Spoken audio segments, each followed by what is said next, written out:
Welcome to another episode of Life and Whiskey. As always, I'm Jordan, and today, one of my favorites. I'm always late to the party, and mainly because supply and my pocketbook limit me. But the Lagavulin 11-Yr Nick Offerman edition. This is the third release I have had, I think, 3 bottles at this point now of the second release, which was the Guinness cask. It's excellent. I have never had the opportunity to try the first release, which got rave reviews. I've not seen it anywhere, hadn't found it, and I was late to the party there. It took me well over a year to finally find a bottle. And when I did, it turned out to be the second edition. You can check that out. If you go back into my reviews, you'll see that I picked one up in Minnesota on my travels 2 years ago, I think, in March, something like that. And so, loved that. Really, really, really enjoyed it. And so, was looking forward to this third edition when it came out. A lot of whiskey tubers were giving this high marks as well. So the second edition was the Guinness cask. This is in charred oak casks. I think it's bourbon casks. And I don't know what the charred part about it is. I obviously don't do a lot of research into all of this because, quite frankly, A, I don't want it to influence my opinion on it, and secondly, I just don't care. So I paid for the Guinness cask $84.99, so $85. That's about what I found it for here locally and in Rochester, Minnesota. This I found for $82.59 here locally. I don't remember when this edition was first released. I want to say maybe like late summer, early fall, somewhere in there is when this hit the shelves. But I just finally found this here locally. Let me take a look here. Not very long ago. In December of 2022. It is currently January 23rd, 2023. So I think, maybe 3 or 4 months prior to that was when this was released. Now, it is kind of funny to me that there is a nutrition label on the back of this. So it gives you a serving size, alcohol by volume. The calories is 112 calories per 1.5 fluid ounces. And servings per container, there's 17. It is sitting at 46% or 92 proof. Carbohydrates, 0. Fat, 0. Protein, 0. So there you go. I don't know why find that hilarious, but I do. Lagavulin, if you've been watching this channel for any amount of time, you'll know my wife and I, huge Lagavulin fans. In fact, Nick Offerman and his character on Parks and Rec is the reason why I got into peated scotch to start with. I was always talking about, Lagavulin 16. My wife, for my birthday, I think 2 years ago, purchased a Lagavulin 16 for me, and we have not looked back ever since. Both of us fell in love with peated whiskey. Lagavulin has always been on, actually all of them have kind of been at the top of our list, whether all the mainstays, the Lagavulin, the Lafroig, and the Ardbeg. There's just none that are bad. And so we always look forward to this. Charred oak, 11 years old. That's all I guess we're going to say about this because I just want to get into it and enjoy it. So, this is the last whiskey of this batch of videos that I am currently shooting. It smells like heaven, covered in gold. Yep, that's what it is. I got a nose for these things, trust me on it. No, you get a very nice, light, boggy, earthy peat, a hint of smoke, a hint of peat smoke in the nose. There's a little bit of oak in there, a little bit of charred oak, a little bit of seaside brininess, a couple of wafts of sweet vanilla.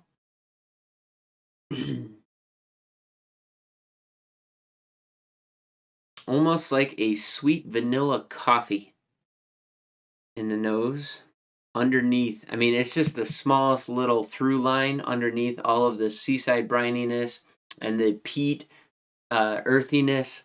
Um, there's a sweet honey in there, honey and vanilla.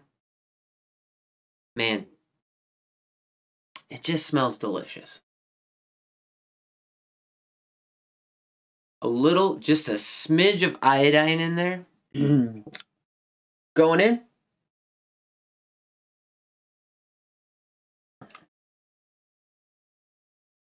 Up front, iodine, sweetness, vanilla, caramel, oak, charcoal, and then it pushes into the peat.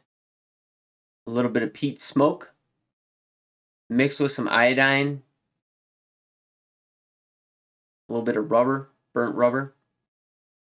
And now we're only through like the mid palate. It finishes salty, sweet, and oaky. Man, there's a lot of things going on in that palate. The nose went sweet and a little bit malty that time. I mean, just really light on the malt. Still very earthy peatness, swampy, briny.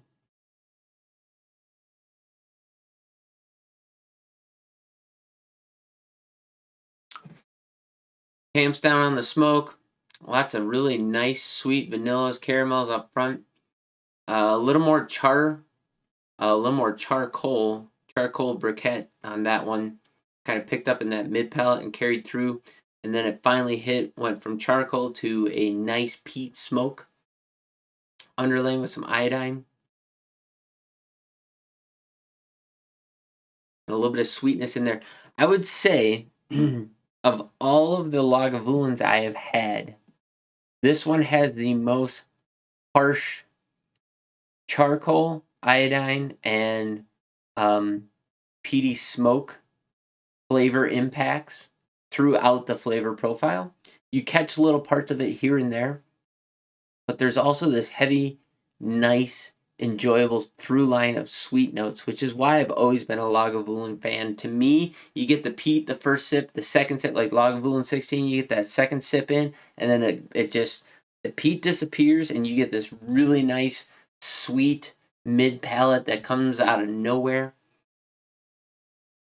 But there's a lot going on in this glass. There's probably a fair bit of stuff that I'm missing as I go through it. I'd really have to sit with this for a pretty long time to pick out all the little nuances that are in there. I'm just kind of giving you the broad overview of the flavors that are in there. If you like peated whiskey, um, but peated whiskey that has a little bit of sharpness to some of those notes, then this is going to be a whiskey for you. It's kind of like the 8-year where those notes aren't as rounded, aren't as dense. They have spiky might not be the right word, but they're just, you can tell that it doesn't have the age. I would say that there's several notes in this that let you know that there's not as much age on it. They're they're not spiky necessarily. They're just not um, as well put together, or they don't transition from one flavor to the next. They're segmented. Each flavor is pretty segmented in there, but in a very enjoyable way.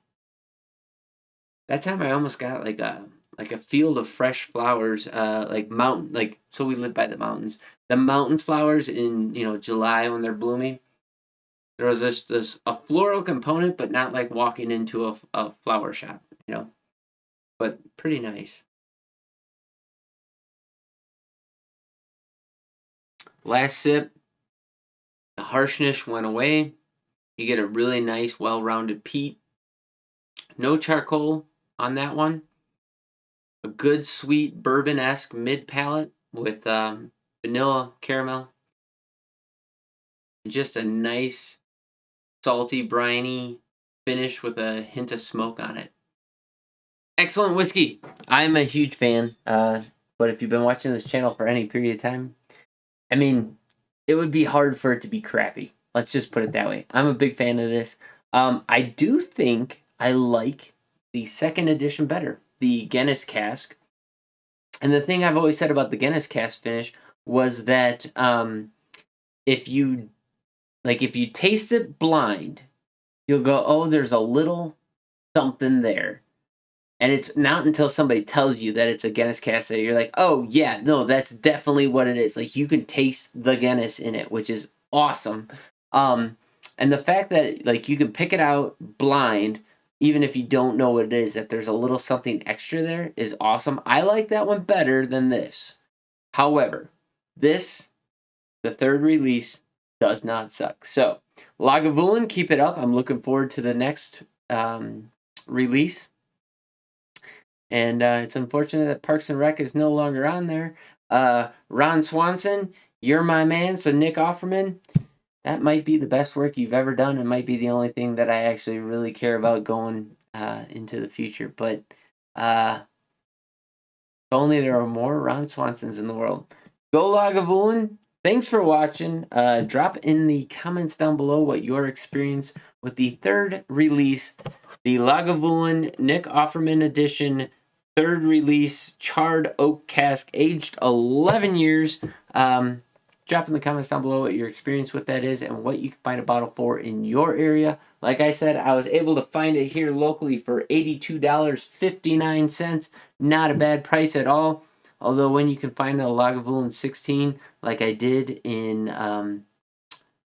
Milwaukee, Wisconsin at the Total Wine and Spirits for $66, hard to pass that up in favor of something that's $20 more and 5 years younger. But you know what? I'm never going to complain about it. I enjoy all of it. So thanks for watching. You guys have yourselves a great day. Pick up a bottle. Watch Life and Whiskey on BitChute, Rumble, and YouTube. If you're on YouTube, check out the other channels. It's better for you. And I don't know. We're going to cut her off there. Thanks for watching. Have yourselves a great day. We'll catch you in the next video.